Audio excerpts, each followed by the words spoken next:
Bonjour, j'en suis arrivé à un stade dans ma vie où j'ai vu pratiquement tout ce qui a été fait autour de Gintama. L'anime, les OAV, les épisodes spéciaux, les films live, oui mais voilà, il me manque une chose, le film réadaptant l'arc Benizakura. Donc je me suis mis à le regarder pour en parler, mais quel intérêt d'en parler normalement quand je peux en parler honnêtement? Allez, c'est parti, et je vous préviens, ce sera free spoiler pour tout le monde, mais en même temps, qu'est-ce que vous attendez pour regarder Gintama?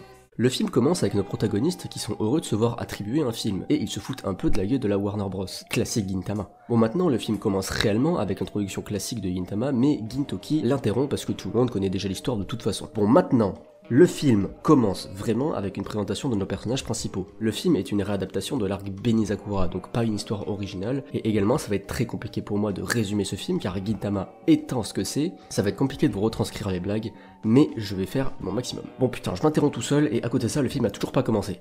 Donc c'est parti, on commence. On retrouve Katsura sur un pont qui se fait agresser par quelqu'un avec un katana, et malheureusement, il se fera battre en un seul coup, et sera porté disparu par la suite. On se retrouve au Shinsengumi, où il parle des antagonistes de ce film, et en grande partie, Takasugi Shinsuke, qui a notamment combattu aux côtés de Gintoki pendant la guerre. Sogo et Hijikata veulent se tuer, Kondo s'entraîne à poil, c'est une scène tout ce qu'il y a de plus normal dans Gintama. Yamazaki arrive pour prévenir les autres que le Tsujikiri a encore tué une personne. En arrivant sur place, on apprend que ce n'est pas la première personne retrouvée morte, et on voit Elisabeth qui assiste à la scène et qui file voir les Yorozuya pour leur demander de l'aide. Enfin, c'est plus eux qui vont deviner qu'elle a besoin d'aide. Par la suite, Gintoki a reçu un appel d'un forgeron qui lui dit qu'un katana forgé par son père a disparu. Ce sabre semble être maudit car son forgeron est décédé un mois après l'avoir réalisé. On est de retour avec Kagura et Shinpachi qui se rendent sur le lieu où Katsura a disparu, et Elisabeth pense que c'est déjà peut-être trop tard, mais Shinpachi, en bon gentil, lui remontera le moral avec des belles paroles, lui disant qu'il ne faut pas perdre espoir. Non, je déconne, il va lui mettre un coup de poing, et ensuite il lui fera un discours en lui gueulant dessus, ce qui fera parler Elisabeth pour la première fois de tout l'anime. De nuit, Elisabeth et Shinpachi vont tomber nez à nez avec le Tsujigiri, mais ils se feront sauver de justesse par Gintoki. Le Tsujigiri n'est nul autre que l'assassin Nizo faisant partie du Kietai, qui est dirigé par Takasugi Shinsuke. Va s'ensuivre un combat entre Nizo et Gintoki,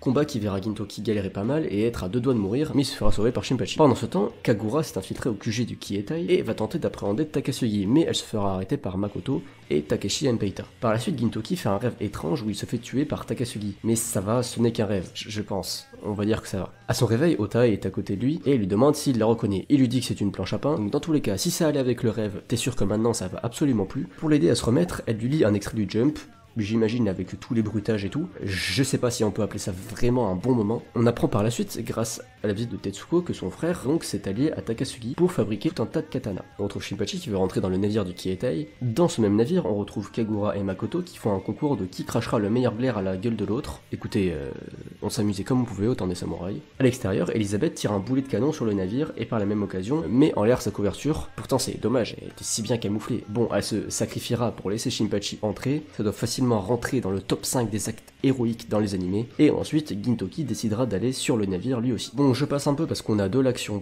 un peu de drama et de l'action. Suite à ça, Elisabeth va rejoindre Shinpachi Kagura, mais elle va se faire décapiter.